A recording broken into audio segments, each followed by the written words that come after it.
Elizabeth ahubwo nageraga ngo ushake buryo ki ujya kwa mukadata. Suga kweri koko igeno urabitekerejeho.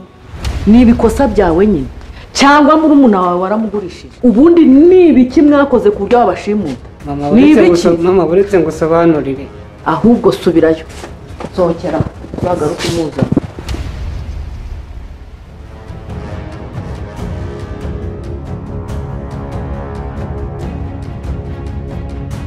ugomba kugendera ku mategeko yacu. nta mategeko nkigenderaho mugomane n'akazi kanyu. watuza tukumvikana ariko use byashoboka ko ama nimero yawe ya telefone. Nimero nta kibazo nziguye so niba beef ntabwo nzaba ndimo.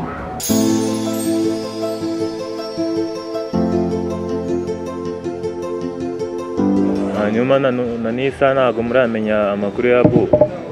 Rero boss Fabien ntabwo turamenya irengero rye.